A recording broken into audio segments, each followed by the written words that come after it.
Personally 1 minute 1 second আগেও জানতাম না এরকম একটা কিছু একটা ঘটবে। কারণ আমরা কেউ তো এখানে প্রার্থী হওয়ার ব্যাপারে আমাদের আগ্রহ বা এরকম দেখানোর সুযোগ নেই। সংগঠন যে ইউনিক সিস্টেমটা ফলো করে সেটা হচ্ছে সংশ্লিষ্ট এলাকার 15টা বিভিন্ন সেক্টর থেকে গোপন ভোট তারা নেন, কনফিডেন্সিয়াল।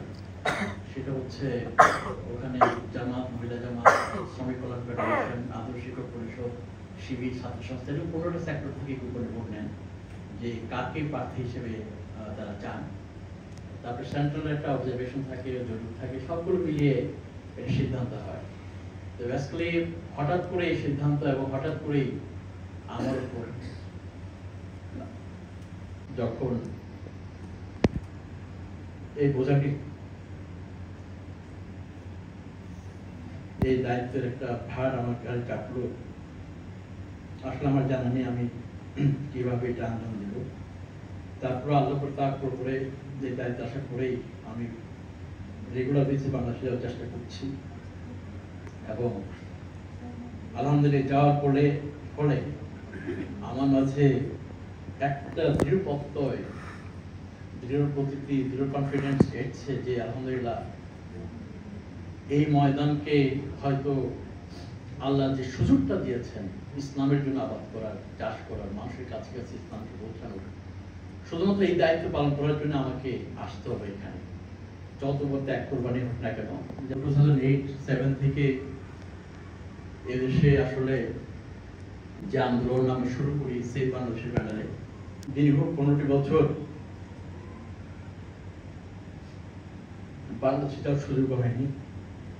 আমার আব্বা আমাকে হারিয়েছি, যেতে পারিনি। আমার শ্বশুরকে ফাঁসি দেওয়া হয়েছে, যেতে পারিনি। তারা অশেষ মেহরবানি, মানুষের চিন্তা চেতনায় আমূল একটা পরিবর্তন দিচ্ছে, সবচেয়ে বড় আশা। আলহামদুলিল্লাহ আমাদের ওখানে কিছু ইনভেস্টিগেটিভ সাংবাদিকরা জরিপ করেছেন।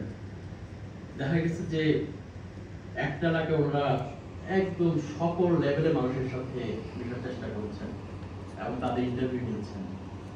বললেন যে নজরুল, আমরা তো খুব সারপ্রাইজ, কারণ কি দেখা গেছে 35 জন মানুষের কাছ থেকে ওনারা একেবারে ইন্ডিভিজুয়াল র্যান্ডমলি জিজ্ঞেস করার চেষ্টা করেছেন। তো দেখা গেছে যে তার মধ্যে 3 জন বিএনপির কথা বলেছে, বাকি সব জামাত বা এরকম। এটা উনি বলছে এটা যদি চলতে থাকে তাহলে এটা নীরব গণবিপ্লব হয়ে যাবে, এবং সিনারিও এটাই আলহামদুলিল্লাহ। এবং আপনারা যদি এটা ধরে রাখতে পারেন, একদম অপ্রত্যাশিত একটা, অসম্ভব একটা, অপ্রত্যাশিত একটা রেজাল্ট এখানে হবে। আমার টার্গেট যেটা সেটা হচ্ছে এমপি পদে ক্যান্ডিডেট আমি, বা সেটা আমার 18-19-20 নম্বরের প্রায়োরিটি। আমার প্রায়োরিটি হচ্ছে আল্লাহ যে সুযোগটা দিয়েছেন ইনশাআল্লাহ প্রত্যেকটা ঘরে ঘরে যাওয়ার চেষ্টা করবো, প্রত্যেকটা গ্রামে গ্রামে, পাড়ায় ভুলে সব জায়গায় যাওয়ার চেষ্টা করবো। আমি সত্য এবং সুন্দরের বাণী নিয়ে তাদের কাছে যাবো, কল্যাণের পথ দেখানোর জন্য যাবো। এদেশের বাচ্চাদেরকে তারা কিভাবে তাদের সুন্দর ক্রিয়ার গঠন করতে পারে সেই ব্যাপারে ইনশাআল্লাহ নির্দেশিকা দেওয়ার চেষ্টা করবো। এবং ইসলামের বাণী, সত্যের বাণী, সুন্দরের বাণী, কোরআনের বাণী পৌঁছে দেওয়ার যে সুযোগটা আমাদের, সেটাকে আমি খুব ভালোভাবে কাজে লাগানোর তামাম এই ময়দানে করছি। অনেক হিন্দু ভাইয়েরা এসেও অনেক সুন্দর অ্যাপ্রোচ করছেন যে এইবার আমরা আপনাদের সাথে আছি যে কোনো মুহূর্তে, ঠিক আছে। কিছুদিন আগে আমি বাংলাদেশ থেকে রিয়াদে এসেছিলাম। রিয়াদে খুব অল্প সময় উঠেছে, আপনাদের যে সারা আমি পেয়েছি এটা অভাবনীয়, অভূতপূর্ব। এবং সেখানে 2টা বড় প্রোগ্রাম হয়েছে, ফুল হল ভর্তি বাসায় যাচ্ছিলেন ভালো মানুষেরা ওখানে যারা রিয়াদ প্রবাসী তারা ছিলেন। এবং ছোট বড় প্রত্যেকটা লাঞ্চে, প্রত্যেকটা ডিনারে আলহামদুলিল্লাহ 15-20-30 জন করে আমরা বসেছি। এবং দেখা গেল যে তারা কখনো জামাত করেনি, ইসলাম এগুলো করেননি, কিন্তু এইবার তাদের উদ্দীপনা দেখে আমি নিজে উদ্দীপ্ত হয়েছি যে কোনো মূল্যে আলহামদুলিল্লাহ আমরা এইবার ভূমিকা রাখবো এবং আপনাদের সাথে আছে, আপনারা কাজ করেন। এবং আমার উপস্থিতিতে দেখা গেল যে ওরা সব নিজ নিজ এলাকায় ফোন দিচ্ছেন, বড় বড় যারা ইনফ্লুয়েন্সিয়াল ব্যক্তিরা আছেন, তারপরে বিভিন্ন জনপ্রতিনিধিরা আছেন, প্রভাবশালী লোকেরা আছেন। তাহলে এগুলো হচ্ছে অনেক বড় আশা জায়গা নিয়ে কিছু গল্প। আলহামদুলিল্লাহ আমি মনে করি যে আল্লাহ আমাদেরকে যে সুযোগটা দিয়েছেন সেই সুযোগটা যদি আমরা ভালোভাবে কাজে লাগাতে পারি, আল্লাহর মেহরবানিতে পুরো এলাকা ইনশাআল্লাহ আমূল পরিবর্তন করার যে সম্ভাবনা, ইনশাআল্লাহ সেটাকে আমরা নিশ্চিত করার চেষ্টা আমরা করবো। এবং আমি আমাদের ভাইদেরকে বলেছি ইনশাআল্লাহ আমরা নেমেছি আল্লাহ তাআলার উপরে, আমাদের পরাজয়ের কোনো কারণে আমরা ইনশাআল্লাহ জিতবই।